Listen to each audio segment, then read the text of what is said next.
Chandigarh mayor தேர்தலில் பாஜக வெற்றி பெற்றது செல்லாது என உச்சநீதிமன்றம் அதிரடி தீர்ப்பு. ஆம் ஆத்மி வேட்பாளரே வெற்றி பெற்றதாகவும் அறிவித்தது உச்சநீதிமன்றம்.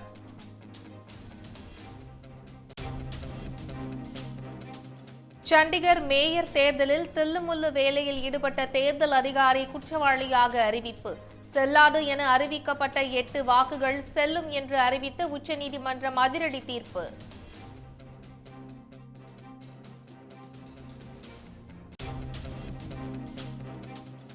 சண்டிகர் மேயர் தேர்தல் தொடர்பான உச்சநீதிமன்ற தீர்ப்புக்கு ஆம் ஆத்மி வரவேற்பு. இக்கட்டான சூழலில் ஜனநாயகம் காப்பாற்றப்பட்டுள்ளதாக அரவிந்த் கெஜ்ரிவால் கருத்து.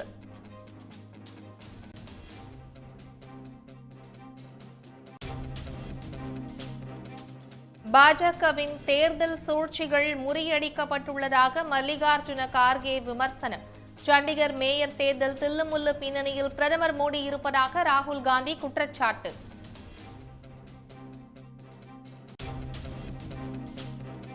இரண்டாயிரத்து 24-25 நிதியாண்டுக்கான வேளாண் பட்ஜெட்டை தாக்கல் செய்தார் அமைச்சர் MRK பன்னீர்செல்வம். 42,281 கோடி ரூபாய் மதிப்பிலான திட்டங்கள் செயல்படுத்தப்படும் என அறிவிப்பு.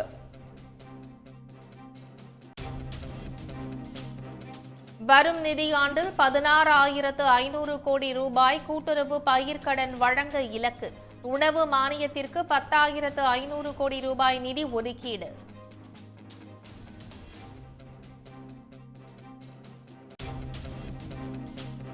பண்ணைக்குட்டை, புதிய குளங்கள் அமைப்பது உள்ளிட்ட இயற்கை வள மேம்பாட்டு பணிகளுக்கு 7,000 கோடி ரூபாய் ஒதுக்கீடு. டெல்டா மாவட்டங்களில் ஆறுகள், கால்வாய்கள் 110 கோடி ரூபாய் செலவில் தூர்வாரப்படும் எனவும் அறிவிப்பு.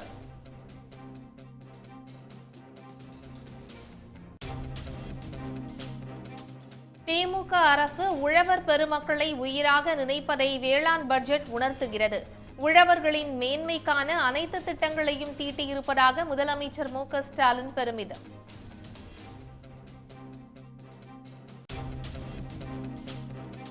வேளாண் பட்ஜெட்டில் அறிவிக்கப்பட்ட திட்டங்களுக்கு காங்கிரஸ், இடதுசாரிகள் வரவேற்பு. விவசாயிகளுக்கு பலனளிக்காத பட்ஜெட் என்ற அதிமுக, பாஜக விமர்சனம்.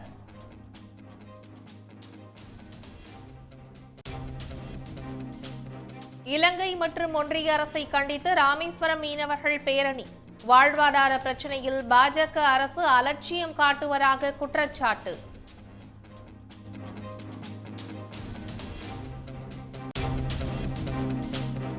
ஒன்றிய அரசை கண்டித்து விவசாயிகள் டெல்லிக்குள் நுழையும் போராட்டம் நாளை மீண்டும் தொடங்குகிறது. விவசாயிகளின் போராட்டங்களுடன் தொடர்புடைய 177 சமூக ஊடக கணக்குகள் முடக்க.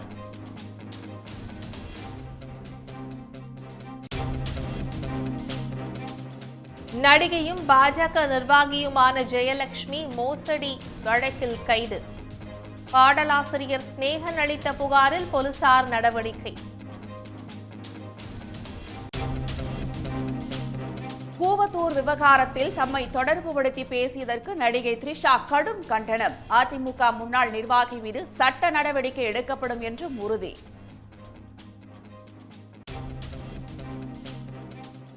நடிகை த்ரிஷா குறித்த அவதூறு பேச்சுக்கு மன்னிப்பு கோரினார் அதிமுக முன்னாள் நிர்வாகி. தம்முடைய பேட்டி தவறாக சித்தரிக்கப்பட்டுள்ளதாகவும் விளக்கம். கல்வி மற்றும் வேலை வாய்ப்பில் மராத்தா சமூகத்தினருக்கு 10% இடஒதுக்கீடு. மராட்டிய சிறப்பு சட்டப்பேரவை கூட்டத்தில் சட்ட மசோதா நிறைவேற்றம். ராஜஸ்தானில் இருந்து மாநிலங்களவை உறுப்பினரானார் சோனியா காந்தி. எதிர்த்து யாரும் போட்டியிடாததால் சோனியா காந்தி வெற்றி பெற்றதாக அறிவிப்பு.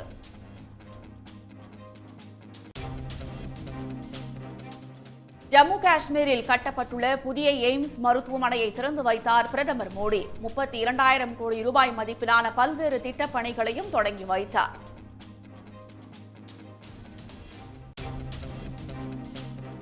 பாஜக தேசிய தலைவர் JP நட்டா குஜராத்தில் இருந்து மாநிலங்களவை உறுப்பினராக தேர்வு. மத்திய பிரதேசத்திலிருந்து ஒன்றிய இணையமைச்சர் எல் முருகன் வெற்றி பெற்றதாக அறிவிப்பு. செய்திகளை இனி விரிவாக பார்க்கலாம். வரும் நிதியாண்டில் விவசாயிகளுக்கு 16,500 கோடி ரூபாய் பயிர்க்கடன் வழங்கப்படும் என வேளாண் நிதிநிலை அறிக்கையில் அறிவிக்கப்பட்டுள்ளது. விவசாயத்துக்கு தண்ணீரை சிக்கனமாக பயன்படுத்த உதவும் நுண்ணீர் பாசனம் திட்டத்திற்கு 773 கோடி ரூபாய் நிதி ஒதுக்கீடு செய்யப்பட்டுள்ளது. 2024-25 நிதியாண்டுக்கான வேளாண் நிதிநிலை அறிக்கையை வேளாண் துறை அமைச்சர் எம்.ஆர்.கே. பன்னீர்செல்வம் சட்டப்பேரவையில் தாக்கல் செய்தார். தொடர்ந்து 4வது ஆண்டாக வேளாண் பட்ஜெட்டை தாக்கல் செய்த அவர், வரும் நிதியாண்டில் விவசாயிகளுக்கு 16,500 கோடி ரூபாய் பயிர்க்கடன் வழங்க இலக்கு நிர்ணயிக்கப்பட்டுள்ளதாக தெரிவித்தார். பயிர் சாகுபடி பரப்பை அதிகரிக்க நுண்ணீர் பாசனத்திற்கென 773 கோடியே 23 லட்சம் ரூபாய் நிதி ஒதுக்கீடு செய்யப்பட்டுள்ளது. விவசாய நிலங்களில் தானியங்கி மின்னணு நீர்ப்பாசன அமைப்புகள் ஏற்படுத்த 27.5 கோடி ரூபாய் நிதி ஒதுக்கீடு செய்யப்பட்டுள்ளது. 2024 ஆண்டு நிதியாண்டில் 16,500 கோடி ரூபாய் பயிர்க்கடன் என்ற உயரிய இலக்கினை நிர்ணயித்து இதுவரை 13,600 கோடி ரூபாய் பயிர்க்கடனாக 16,19,000 விவசாயிகளுக்கு வழங்கப்பட்டுள்ளது. 2024-25 ஆண்டிற்கு பயிர்க்கடன் வழங்க 16,500 கோடி ரூபாய் இலக்கு நிர்ணயிக்கப்பட்டுள்ளது. ஒருங்கிணைந்த தென்னை வளர்ச்சி திட்டத்திற்காக 36 கோடியே 15 லட்சம் ரூபாயும், மா, வாழை, பலா ஆகிய முக்கணிகளின் மேம்பாட்டுக்கான சிறப்பு திட்டத்தை செயல்படுத்திட பட்ஜெட்டில் 41 கோடியே 35 லட்சம் ரூபாயும் அறிவிக்கப்பட்டுள்ளது. குமரியில் 2 கோடி ரூபாய் செலவில் சூரிய தோட்டம், செங்கல்பட்டில் செம்பருத்தி நடவுச் செடிகள் உற்பத்தி மையம், தென்காசி நடுவக்குறிச்சியில் அரசு தோட்டக்கலை பண்ணை அமைக்கவும், உதகை ரோஜா பூங்காவில் புதிய ரகங்களை அறிமுகம் செய்யவும் மொத்தம் 8 கோடி ரூபாய் ஒதுக்கப்பட்டுள்ளது. செங்காந்தள், மருந்து கூர்க்கன், சென்னா, நித்திய கல்யாணி போன்ற மூலிகை பயிர்களின் சாகுபடியை ஊக்குவிப்பதற்காக பட்ஜெட்டில் 5 கோடி ரூபாய் ஒதுக்கப்பட்டுள்ளது. திமுக அரசு உழவர் பெருமக்களை உயிராக நினைப்பதை வேளாண் பட்ஜெட் உணர்த்துகிறது என்று முதலமைச்சர் மு.க. ஸ்டாலின் பெருமிதம் தெரிவித்துள்ளார். இதுகுறித்து அவர் வெளியிட்டுள்ள அறிக்கையில், இயற்கை வளத்தை மேம்படுத்தி காட்டும் ஈடு இணையற்ற அறிக்கையாக வேளாண் பட்ஜெட் அமைந்துள்ளதாக குறிப்பிட்டுள்ளார். மொழிக்கு இலக்கணம் வகுத்தது போல நிலத்துக்கும் மண்ணுக்கும் இலக்கணம் வகுத்து நம் முன்னோர் வழியில் நாம் செயல்பட்டு வருகிறோம் என்பதற்கு அழுத்தமான சாட்சியமாக இந்த பட்ஜெட் வெளியிடப்பட்டிருப்பதாக முதலமைச்சர் கூறியுள்ளார். இயற்கை சீற்றங்களால் உழவர்களுக்கு ஏற்படும் வருவாய் இழப்பிலிருந்து அவர்களை மீட்க இந்த ஆண்டு மட்டும் பயிர் காப்பீட்டு திட்டத்துக்கு 1,775 கோடி ரூபாய் ஒதுக்கப்பட்டுள்ளது என்று முதலமைச்சர் குறிப்பிட்டுள்ளார். உழவர்கள் மட்டும்தான் வேளாண்மை செய்ய வேண்டும் என்றில்லை, தொழில்துறையைப் போல அனைவரையும் வேளாண்மையை நோக்கி ஈர்க்க வைக்கும் முயற்சி திட்டங்களை அடிப்படையாக கொண்டு இந்த நிதிநிலை அறிக்கை தயாரிக்கப்பட்டிருப்பதாக முதலமைச்சர் தெரிவித்துள்ளார். மண் வளத்தில் இருந்து மக்கள் நலம் வரைக்கும் கவனித்து வேளாண் நிதிநிலை அறிக்கையை தாக்கல் செய்த வேளாண் மற்றும் உழவர் நலன் அமைச்சர் எம்.ஆர்.கே. பன்னீர்செல்வம், துறையின் செயலாளர் அபூர்வா மற்றும் துறை சார்ந்த அதிகாரிகளுக்கு முதலமைச்சர் மு.க. ஸ்டாலின் பாராட்டு தெரிவித்துள்ளார். பசி பிணிப்போக்கு மருத்துவர்களான் வேளாண் பெருமக்களது கோரிக்கைகளுக்கு செவிமடுக்க கூட மனமில்லாத வகையில் ஒன்றிய அரசு இருப்பதாகவும், உழவர்களை தடுக்க சாலைகளில் ஆணியை புதைக்கும் அரசாக பாஜக அரசு இருப்பதாகவும் முதலமைச்சர் மு.க. ஸ்டாலின் குற்றம் சாட்டியுள்ளார். அதே நேரத்தில் உழவர் பெருமக்களது வாழ்வுக்கும் மேன்மைக்குமான அனைத்து திட்டங்களையும் தீட்டி வழங்கும் அரசாக திமுக அரசு உள்ளது என்றும், உழவர் பெருமக்களை உயிராக நினைக்கிறோம் என்பதை இதன் மூலம் அறியலாம் என்றும் அவர் கூறியுள்ளார். தமிழ்நாடு அரசின் வேளாண் பட்ஜெட்டிற்கு காங்கிரஸ், கம்யூனிஸ்ட் கட்சிகள் வரவேற்பு தெரிவித்த போதிலும் கொப்பரை தேங்காய், நெல், கரும்பு உள்ளிட்டவற்றின் கொள்முதல் விலையை மேலும் அதிகரிக்க வேண்டும் என வலியுறுத்தியுள்ளன. விவசாயிகள், இளைஞர்களுக்கு நேரடியாக பலனளிக்கும் திட்டங்கள் இல்லை என அதிமுக, பாஜக குற்றம் சாட்டியுள்ளது. இப்போ கொப்பரை தேங்காய்க்கு அதிக விலை கொடுத்து பயனாளிகளிடம், விவசாயிகளிடம் வாங்க வேண்டும் என்றுதான் காங்கிரஸ் பேரியக்கத்துடைய கோரிக்கை. நெல்லாகட்டும், கரும்பாகட்டும் அதற்கு உரிய தொகையை அளிக்க வேண்டும் என்றுதான் நாங்கள் தொடர்ந்து குரல் கொடுத்து கொண்டு இருக்கிறோம். ஒன்றிய அரசு புறக்கணித்தாலும் நிதி ஆதாரம் மிகவும் கவலைக்கிடக்கமாக இருந்த பொழுதிலும் இந்த திறமையாக கையாண்டு இந்த நிதிநிலை அறிக்கையை தாக்கல் செய்திருக்கிறார்கள். இது வரவேற்கத்தக்கது. மீண்டும் விவசாயிகளுடைய கோரிக்கையை காங்கிரஸ் பேரியக்கம் வலியுறுத்தும். இந்த வேளாண்மைத்துறை நிதிநிலை அறிக்கையில் பல்வேறு துறைகள் ஒன்றாக சேர்த்து, அதாவது ஊரக வளர்ச்சித்துறை, வனத்துறை, பட்டு வளர்ச்சித்துறை, கால்நடைத்துறை, பால்வளத்துறை, கூட்டுறவுத்துறை, மீன்வளத்துறை, வருவாய்த்துறை, தொழில்துறை, எரிசக்தித்துறை போன்ற பல துறைகள் வேளாண் துறைகளாக ஒதுக்கப்பட்டுள்ள நிதியினை ஒன்றிணைத்து வேளாண் துறைக்கென தனியாக நிதிநிலை அறிக்கை படித்ததை தவிர வேளாண்மைக்கும் விவசாயிகளுக்கும் கூடுதல் நிதி ஒதுக்கீடோ புதிய திட்டங்களோ எதுவும் இல்லை. பார்த்திங்கன்னா பல்வேறு துறைகளை ஒன்றாக இணைத்து வேளாண் நிதிநிலை அறிக்கையை சமர்ப்பிச்சிருக்கார். இதனால் விவசாயிகளுக்கு எந்த பயனும் கிடையாது. விவசாயிகளுடைய பயிர் காப்பீட்டுத் தொகையாக 1775 கோடி ரூபாய் நிதி ஒதுக்கீடு செய்யப்பட்டிருக்கிறது. அதோடு மட்டுமில்லாமல் உணவு பாதுகாப்பை உறுதிப்படுத்தும் விதமாக 10,500 கோடி ரூபாய் அளவில் நெல் கொள்முதல் செய்யப்படும் என்ற அறிவிப்பும் இந்திய கம்யூனிஸ்ட் கட்சியின் சார்பிலே வரவேற்கிறோம். அதோடு மட்டுமல்லாமல் இன்றைக்கு கரும்புக்கு ஏற்கனவே 195 ரூபாய் ஊக்கத்தொகையாக வழங்கப்பட்ட நிலையில் இன்றைக்கு 215 ரூபாயாக ஊக்கத்தொகையை உயர்த்தி வழங்கியிருக்கிறார்கள். இருந்தாலும் கரும்பு விவசாயியுடைய கோரிக்கை டன்னுக்கு 1,500 ரூபாய் வழங்கப்பட வேண்டும் என்பது, அதையும் நடைபெற இருக்கின்ற சட்டமன்ற கூட்டத்தொடரிலே இந்திய கம்யூனிஸ்ட் கட்சியின் சார்பாக வலியுறுத்த இருக்கிறோம். மத்திய தமிழ்நாடு பகுதியில் இருக்கக்கூடிய இளைஞர்களுக்கு வேலை வாய்ப்புக்கு இந்த அரசாங்கத்தோட திட்டம் என்ன? அக்ரிகல்ச்சர்ல தொடர்பு இருக்கக்கூடிய தொழில்களுக்கு, புது தொழில்களுக்கோ இல்ல அதுல ஒரு முதலீட்டை கொண்டு வந்து இல்ல அதுல வேற ஏதாவது லட்சக்கணக்கான இளைஞர்களுடைய வாழ்க்கைக்கு அங்க ஏதாவது வாய்ப்புகளை கொண்டு வர முடியுமான்னு இந்த பட்ஜெட் இருக்கானா அதுவும் இல்லை. அப்ப என்ன ஆகும்? தஞ்சாவூர், சிவகங்கை, இந்த பக்கம் புதுக்கோட்டை, நாகப்பட்டினம், திருவாரூர் இந்த பகுதியில் இருக்கிற இளைஞர்கள் எல்லாம் திரும்பவும் வளைகுடா நாடுகளுக்கோ மற்ற நாடுகளுக்கு வேலைக்கு போற நிலைமை தான் இந்த அக்ரிகல்ச்சர் பட்ஜெட் கொடுக்க போகுது. அதனால இந்த தமிழகத்தினுடைய இந்த வேளாண் நிதிநிலை அறிக்கை என்பது எங்களுக்கு ஏமாற்றம் அளிப்பதாக இருக்கிறது. 3 லட்சம் ஏக்கர் நிலம், மானாவாரி நிலங்களை சாகுபடி பரப்பு கொண்டு வருவதற்கான முயற்சிகள் அதிகரிக்க செய்திருக்கிறார்கள். நெல் கொள்முதல் என்பது ஏறக்குறைய 45 லட்சம் மெட்ரிக் டன் உற்பத்தி அதிகரித்திருக்கிறது என்பதும் இந்த காலத்தில் எடுத்திருக்கிற ஒரு மிகப்பெரிய முயற்சி. டெல்டா மாவட்ட விவசாயிகளை பாதுகாப்பதற்கான நடவடிக்கைகள் மேற்கொள்ளப்பட்டிருக்கிறது. டெல்டா மாவட்டங்களில் மேலும் நெல் உற்பத்தி அதிகரிக்க செய்வதற்கு தூர்வாரும் பணிகள் அதிகரிக்க நிதி ஒதுக்கீடு இந்த முறையும் கூடுதலாக செய்திருக்கிறார்கள். ஆகவே இந்த முறையும் நெல் உற்பத்தி என்பது டெல்டா பகுதியில் மிக பெரும் அளவிற்கு வருவதற்கு வாய்ப்பு என்பது இருக்கிறது. இப்போ வேளாண்மைக்கு ஒரே பல்கலைக்கழகம் தான் இருக்குது. ஆனால் தமிழ்நாட்டில் 4 வேளாண்மை பல்கலைக்கழகம் உருவாக்கப்பட வேண்டும். வேளாண்மை பயிற்சி மையங்கள் நிறைய உருவாக்கப்பட வேண்டும். வேளாண்மை ஆராய்ச்சிகள் அதிகரிக்கப்பட வேண்டும். இப்படி நெல்லுக்கு அதிக முக்கியத்துவம் கொடுப்பதைப் போல, வட மாநிலங்களில் கோதுமைக்கு அதிக முக்கியத்துவம் கொடுப்பதைப் போல சிறுதானியங்களுக்கு அதிக முக்கியத்துவம் கொடுக்கலாம். திண்டுக்கல் மாவட்டம் வத்தலகுண்டு அருகே முன்னாள் ஊராட்சி தலைவர் ஒருவரின் மகள் சிவில் நீதிபதியாக தேர்வாகியுள்ளது அந்த கிராமத்தினரை மகிழ்ச்சியில் ஆழ்த்தியுள்ளது. வத்தலகுண்டு அருகே சித்தரேவு கிராமத்தைச் சேர்ந்த பாலசுப்ரமணி என்பவர் ஊராட்சி மன்ற தலைவராக இருந்து மக்கள் பணியாற்றிய அனுபவம் பெற்றவர்.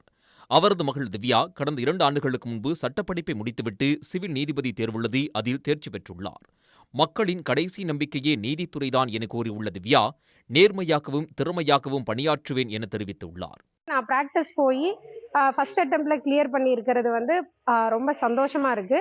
பிராக்டிஸ் முழு முயற்சியா தியரி எந்த அளவுக்கு சட்டம் எந்த அளவுக்கு படிக்கிறது முக்கியமோ அதை விட அதிகமா பிராக்டிக்கல் நாலேஜ் ரொம்ப முக்கியன்றத நான் நம்புறேன்.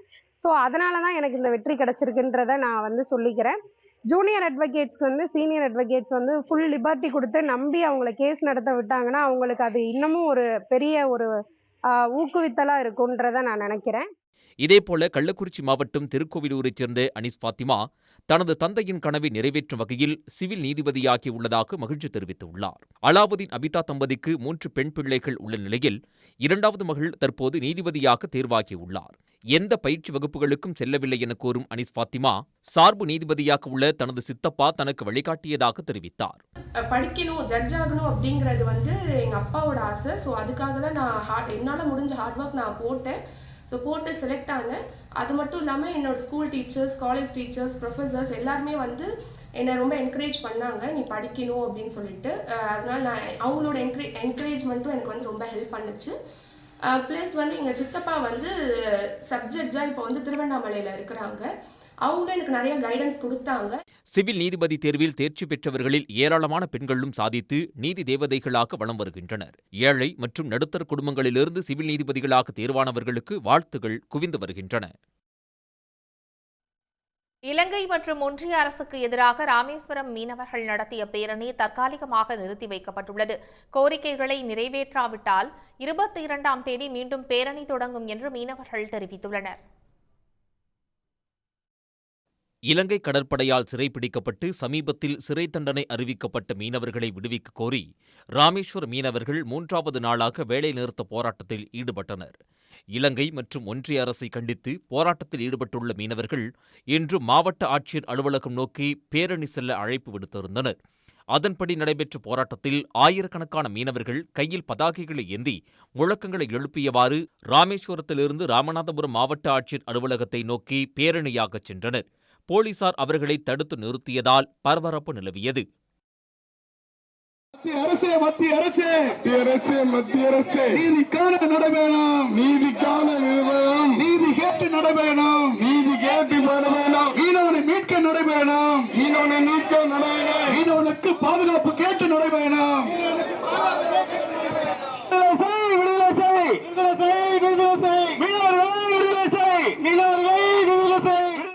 இதையடுத்து மாவட்ட ஆட்சியர் விஷ்ணுச்சந்திரன் போராட்டக்காரர்களுடன் பேச்சுவார்த்தை நடத்தினார். இலங்கை சிறையில் உள்ள மீனவர்களையும் படகையும் மீட்க உரிய நடவடிக்கை எடுக்கப்படும் என்று ஆட்சியர் உத்தரவாதம் அளித்ததைத் தொடர்ந்து மீனவர்கள் தங்களுடைய போராட்டத்தை தற்காலிகமாக வாபஸ் பெற்றனர். இன்றைக்கு மாவட்ட ஆட்சித்தலைவர்கள் எங்களுடைய நேரடியாக வந்து சந்தித்து, காவல்துறை கண்காணிப்பாளர் அவர்களும் சந்தித்து உடனடியாக இந்த மீனவர்களை மீட்கிறதுக்கு தமிழக அரசு மத்திய அரசுக்கு அழுத்தம் கொடுத்து உடனடியாக இந்த மீனவர்களை மீட்டு தருவோம், இந்த சட்டத்தை உடனே ரத்து செய்கிறதுக்கு ஏற்பாடு செய்வோம், இந்த படகுகளை மீட்கிறதுக்கு நடவடிக்கை எடுப்போம்னு சொல்லி உத்தரவாதம் அளித்ததன் பேரில் எங்களுடைய நடைப்பயணத்தை தள்ளி வச்சுட்டு எங்களுடைய கச்சத்தீவு புறக்கணிப்பு போராட்டம் தொடருங்கிறதையும் எங்களுடைய காலவரையற்ற வேலை நிறுத்தம் தொடருங்கிறதையும் நாங்கள் அவங்கள தெளிவாக சொல்லியிருக்கிறோம். இலங்கை அரசால் சிறைப்பட்டிருக்கும் மீனவர்களுக்காகவும் அங்கே பிடிபட்டு கிடக்கும் படகுகளுக்காக வேண்டியும் இப்போ நாங்கள் நடைப்பயணம் ராமேஸ்வரம் வேர்க்கோட்டிலேருந்து ராம்நாடு புறப்பட்டு போகிறதாக நாங்கள் நடந்து வந்துக்கிட்டு இருந்தோம். பாம்பன் ஊராட்சி மன்ற இந்த இதிலேயே கலெக்டர் ஐயா எங்களை சந்தித்து இந்த போராட்டத்தை நிறுத்துங்க, உங்கள் கோரிக்கைகளெல்லாம் நாங்கள் ஏற்றுக்கிறோம் அப்படின்னு வாக்குறுதி கொடுத்துருக்காங்க. அப்படி இவங்க அந்த ஒரு வாரத்துக்குள்ளே எங்களுக்கு அந்த வாக்குறுதி கொடுக்கலைன்னா இன்னும் இந்த போராட்டம் கடுமையாக இருக்குன்னு நாங்கள் ஐயாட்டே நாங்கள் நேரடியாக சொல்லிட்டோம். சமீபத்தில் சிறைபிடிக்கப்பட்ட 4 மீனவர்கள் உட்பட 23 பேரையும் வரும் 22ஆம் தேதிக்குள் விடுவிக்காத பட்சத்தில் மீண்டும் பேரணி நடைபெறும் என்று மீனவர்கள் எச்சரித்துள்ளனர். கச்சத்தீவு திருவிழாவை புறக்கணிக்கப் போவதாக கூறியுள்ள மீனவர்கள் கோரிக்கைகள் நிறைவேறும் வரை காலவரையற்ற வேலைநிறுத்த போராட்டம் தொடரும் என்றும் தெரிவித்துள்ளனர். உணவு பாதுகாப்பினை உறுதி செய்வதற்காக வரும் நிதியாண்டில் உணவு மானியத்திற்கென 10,500 கோடி ரூபாய் பட்ஜெட்டில் ஒதுக்கீடு செய்யப்பட்டுள்ளது. 4வது ஆண்டாக வேளாண் நிதிநிலை அறிக்கையை தாக்கல் செய்து பேசிய அமைச்சர் எம்.ஆர்.கே. பன்னீர்செல்வம், இயற்கை பேரிடரால் பாதிக்கப்படும் விவசாயிகளின் பயிர் காப்பீடு திட்டத்திற்கென 1,775 கோடி ரூபாய் ஒதுக்கீடு செய்யப்பட்டுள்ளதாக தெரிவித்தார். ஆதி திராவிட பழங்குடியின விவசாயிகளுக்கு கூடுதலாக 20% மானியம் வழங்க வேளாண் பட்ஜெட்டில் 18 கோடி ரூபாய் ஒதுக்கீடு செய்யப்பட்டுள்ளது. பட்டதாரி இளைஞர்களை தொழில் முனைவோர் ஆக்குவதற்காக தமிழ்நாடு அரசு அவர்களுக்கென தலா 1 லட்சம் ரூபாய் மானியம் வழங்க முடிவு செய்துள்ளது. பருத்தி சாகுபடி செய்யும் விவசாயிகளின் வருமானத்தை அதிகரித்திட பட்ஜெட்டில் 14 கோடியே 20 லட்சம் ரூபாய் ஒதுக்கப்பட்டுள்ளது. கரும்பு விவசாயிகளுக்கு டன்னுக்கு 215 ரூபாய் வீதம் சிறப்பு ஊக்கத்தொகை வழங்குவதற்காக பட்ஜெட்டில் 250 கோடி ரூபாய் ஒதுக்கப்பட்டுள்ளது. அத்துடன் சர்க்கரை ஆலைகளின் செயல்திறனை மேம்படுத்துவதற்காக 12.51 கோடி ரூபாயும், கரும்பு சாகுபடி மேம்பாட்டு திட்டத்திற்காக 7 கோடியே 92 லட்சம் ரூபாயும் நிதி ஒதுக்கப்பட்டுள்ளது. 2024-25ஆம் ஆண்டின் உணவு பாதுகாப்பினை உறுதி செய்யும் உணவு மானியத்திற்கு 10,500 கோடி ரூபாய் ஒதுக்கீடு செய்யப்பட்டுள்ளது. மேலும் தமிழ்நாடு அரசின் நெல் கொள்முதல் ஊக்கத்தொகை வழங்குவதற்கான என 500 கோடி ரூபாய் ஒதுக்கீடு செய்யப்பட்டுள்ளது. வேளாண்மைக்கு தேவையான இயந்திரங்களை வாடகைக்கு வாங்கிக் கொள்ள 207 தனியார் வேளாண் இயந்திர வாடகை மையங்கள் அமைக்கப்பட உள்ளன. இதற்காக பட்ஜெட்டில் 32 கோடியே 9 லட்சம் ரூபாய் ஒதுக்கப்பட்டுள்ளது. சிறு குறு விவசாயிகள் பயன்பெறும் விதமாக கருவிகளை மானியத்தில் வழங்கவும் பட்ஜெட்டில் 170 கோடி ரூபாய் அறிவிக்கப்பட்டுள்ளது. கைபேசி மூலம் பம்பு செட்டுகளை இயக்கும் கருவிகளை விவசாயிகள் வாங்குவதற்காக 50% மானியம் வழங்கப்பட உள்ளது. 10 நடமாடும் நெல் உலர்த்தும் இயந்திரங்களை மானியத்தில் வழங்கிட 90 லட்சம் ரூபாய் நிதி அறிவிக்கப்பட்டுள்ளது. இதேபோல் சூரிய சக்தி மின்வேலிகள் அமைக்க 2 கோடி ரூபாயும், டெல்டா மாவட்டங்களில் வாய்க்கால்களை தூர்வாருவதற்காக 10 கோடி ரூபாயும் ஒதுக்கப்பட்டுள்ளது. 9 கோடி ரூபாய் செலவில் 3 இடங்களில் வேளாண் கண்காட்சிகள் நடத்தப்படும் என்றும் அறிவிக்கப்பட்டுள்ளது. வேளாண் தொழில் தொடங்கும் புத்தாக்க நிறுவனங்களுக்கு மானியம் வழங்கவும் பட்ஜெட்டில் 10 கோடி ரூபாய் ஒதுக்கப்பட்டுள்ளது. கோவத்தூர் விவகாரத்தில் தன்னை தொடர்பு படுத்தி பேசிய அதிமுக முன்னாள் நிர்வாகிக்கு கடும் கண்டனம் தெரிவித்துள்ள நடிகை த்ரிஷா சட்ட நடவடிக்கை எடுக்க உள்ளதாகவும் எச்சரித்துள்ளார். சேலம் மேற்கு மாவட்ட அதிமுக முன்னாள் ஒன்றிய செயலாளர் ஏவி ராஜு கோவத்தூர் விவகாரம் தொடர்பாக கருத்து தெரிவித்திருந்தார். அதில் நடிகை த்ரிஷா குறித்து ஏவி ராஜு அவதூறாக பேசியதாக திரையுலகினர் கடும் கண்டனங்களை தெரிவித்து வருகின்றனர். இந்த விவகாரம் குறித்து எக்ஸ் வலைதள பக்கத்தில் த்ரிஷா வெளியிட்டுள்ள பதிவில், கவனம் ஈர்ப்பதற்காக எந்த அளவுக்கும் தரம் தாழ்ந்து பேசும் நபர்களை பார்ப்பதற்கே அருவருப்பாக உள்ளதாக தெரிவித்துள்ளார். அவதூறு பேச்சுக்கு எதிராக கடும் நடவடிக்கை எடுக்க உள்ளதாக தெரிவித்துள்ள அவர், தமது வழக்கறிஞர்கள் தேவையான நடவடிக்கைகளை எடுப்பார்கள் என்று கூறியுள்ளார். இதுகுறித்து கருத்து கூறியுள்ள இயக்குநர் சேரன், அவதூறு கிளப்பிய நபர் மீது போலீஸ் உரிய நடவடிக்கை எடுக்க வேண்டும் என்றும் நடிகர் சங்கமும் இதற்கு தகுந்த நடவடிக்கை எடுக்கும் என்றும் நம்புவதாகவும் தெரிவித்துள்ளார். அதிமுக முன்னாள் நிர்வாகியின் கருத்து தனது மனதை நோகச் செய்வதாக கூறியுள்ள நடிகர் மன்சூர் அலிகான், இது சமூகத்தை பாதிக்கும் செயல் என கண்டனம் தெரிவித்துள்ளார். இந்த விவகாரத்தில் திரைப்பட தொழிலாளர் சம்மேளனமும் கண்டனம் தெரிவித்துள்ளது. இதனிடையே மன்னிப்பு கேட்டு வீடியோ வெளியிட்டுள்ள ஏவி ராஜு தனது பேச்சு தவறாக புரிந்து கொள்ளப்பட்டுள்ளதாக தெரிவித்துள்ளார். யாருடைய மனமும் புண்பட்டிருந்தால் மன்னிப்பு கேட்பதாகவும் கூறியுள்ளார். சண்டிகர் மேயர் தேர்தலில் பாஜக வெற்றி செல்லாது என அதிரடி தீர்ப்பு வழங்கியுள்ள உச்சநீதிமன்றம் ஆம் ஆத்மி வேட்பாளர் வெற்றி பெற்றதாகவும் அறிவித்துள்ளது. சண்டிகர் மேயர் தேர்தலில் பாஜக வேட்பாளர் மனோஜ் சோங்கர் 16 வாக்குகளும், ஆம் ஆத்மி வேட்பாளர் குல்தீப் குமார் 12 வாக்குகளும் பெற்றதாகவும் 8 வாக்குகள் செல்லாதவை என்றும் தேர்தல் அதிகாரி அனில் மாஷ் அறிவித்தார். இதனை எதிர்த்து ஆம் ஆத்மி வேட்பாளர் தொடர்ந்த வழக்கை விசாரித்த உச்சநீதிமன்ற தலைமை நீதிபதி அமர்வு, விதிமுறைகளை மீறி வாக்குச்சீட்டுகளில் எழுத உங்களுக்கு யார் அதிகாரம் கொடுத்தது என தேர்தல் அதிகாரிக்கு சரமாரி கேள்விகளை எழுப்பியது. நீதிமன்றத்தில் தாக்கல் செய்யப்பட்ட வாக்குச்சீட்டுகள் மற்றும் முழுமையான சிசிடிவி காட்சிகளை ஆய்வு செய்த நீதிபதிகள், அதிகார வரம்பை மீறி பாஜகவிற்கு ஆதரவாக செயல்பட்ட தேர்தல் அதிகாரியை குற்றவாளி என அதிரடியாக அறிவித்தனர். ஆம் ஆத்மி காங்கிரஸ் கூட்டணி வேட்பாளருக்கு ஆதரவாக பதிவான வாக்குகளை தேர்தல் அதிகாரி வேண்டுமென்றே செல்லாததாக மாற்றியுள்ளது உறுதியாகியுள்ளதாகவும் நீதிபதிகள் தெரிவித்தனர். ஆம் ஆத்மி வேட்பாளருக்கு கிடைத்த 8 வாக்குகளை செல்லாது என அறிவிக்க எந்த முகாந்திரமும் இல்லை என்றும், தேர்தல் அதிகாரி செய்த தில்லுமுல்லு நடவடிக்கைக்காக ஒட்டுமொத்த தேர்தலையே ரத்து செய்ய வேண்டிய அவசியம் இல்லை எனவும் நீதிபதிகள் குறிப்பிட்டனர். இதன் மூலம் சண்டிகர் மேயர் தேர்தலில் பாஜக வெற்றி செல்லாது என தீர்ப்பு வழங்கிய உச்சநீதிமன்றம் தனது சிறப்பு அதிகாரமாக அரசியல் அமைப்பு சட்டப்பிரிவு 142 பயன்படுத்தி ஆம் ஆத்மி வேட்பாளர் குல்தீப் குமார் வெற்றி பெற்றதாக அதிரடியாக அறிவித்தது.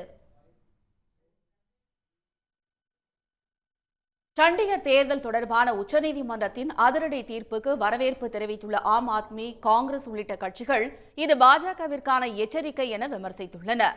சாதாரண மேயர் தேர்தலிலேயே தில்லுமுல்லு செய்யும் பாஜக மக்களவை தேர்தலில் என்னென்ன தில்லுமுல்லு செய்யும் என்று எதிர்க்கட்சிகள் கண்டனம் தெரிவித்துள்ளன. சிக்கலான நேரத்தில் உச்சநீதிமன்ற உத்தரவு மூலம் ஜனநாயகம் பாதுகாக்கப்பட்டுள்ளதாக டெல்லி முதலமைச்சர் அரவிந்த் கெஜ்ரிவால் தெரிவித்துள்ளார். பாஜக மட்டுமன்றி ஒன்றிய அரசின் செயல்பாட்டையும் உச்சநீதிமன்ற தீர்ப்பு அம்பலப்படுத்தியுள்ளதாக அவர் சுட்டிக்காட்டியுள்ளார். பாஜகவின் தேர்தல் சூழ்ச்சிகளை முறியடித்து அதன் சர்வாதிகார பிடியிலிருந்து ஜனநாயகத்தை உச்சநீதிமன்றம் காத்துள்ளதாக காங்கிரஸ் தலைவர் மல்லிகார்ஜுன கார்கே தெரிவித்துள்ளார்.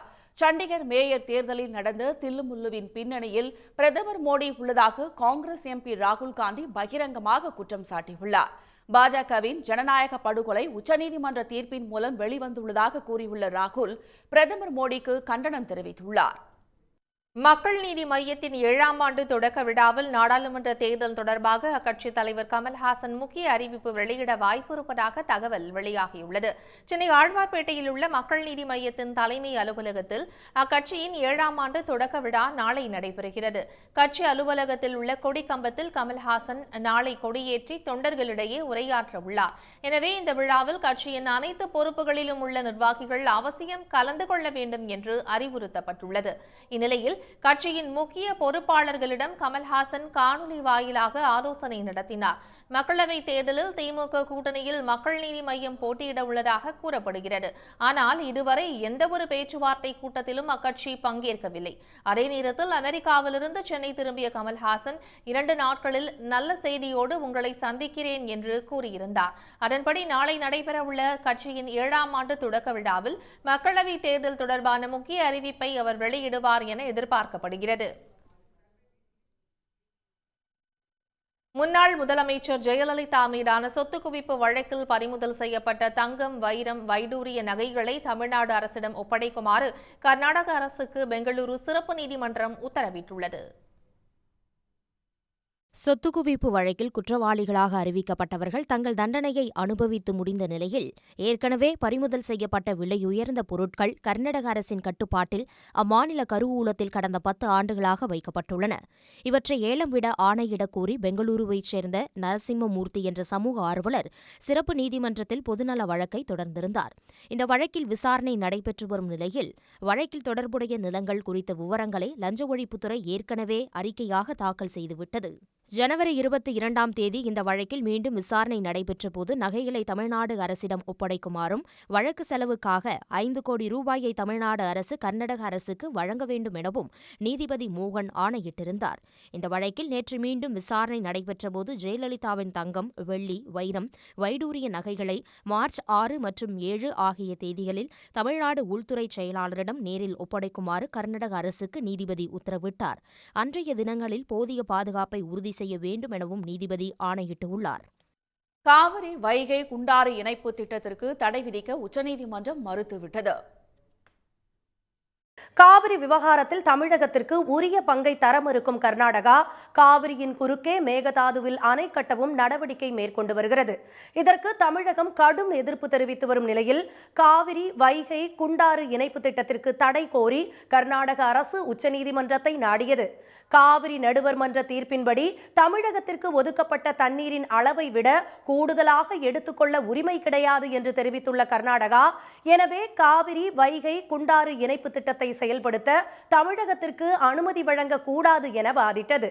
இந்த திட்டம் மட்டுமல்ல, காவிரியின் குறுக்கே வேறு எந்த நீர் திட்டங்களையும் தமிழகம் செயல்படுத்த அனுமதிக்க கூடாது என்றும் கர்நாடகா முறையிட்டது. கர்நாடகத்திற்கான நீரை மடைமாற்ற தமிழகம் திட்டமிட்டிருப்பதாக தெரிவித்த அம்மாநில அரசு காவிரியின் கிளை நதியான கொள்ளிடத்திலும் தடுப்பணைகள் கட்ட அனுமதிக்க கூடாது என்றும் வாதிட்டது. இந்த வழக்கு இன்று மீண்டும் விசாரணைக்கு வந்தபோது காவிரி, வைகை, குண்டாறு இணைப்பு திட்டத்திற்கு தடை விதிக்க மறுத்த நீதிபதிகள் இணைப்பு திட்டத்தில் உள்ள பிரச்சனைகள் உள்ளிட்ட கூடுதல் ஆவணங்களை தாக்கல் செய்யுமாறு கர்நாடக அரசுக்கு உத்தரவிட்டு வழக்கை அடுத்த மாதம் 19ஆம் தேதிக்கு ஒத்திவைத்தனர். உடனுக்குடன் செய்திகளை தெரிந்து கொள்ள சன் நியூஸ் பெல் ஐகானை கிளிக் பண்ணுங்க.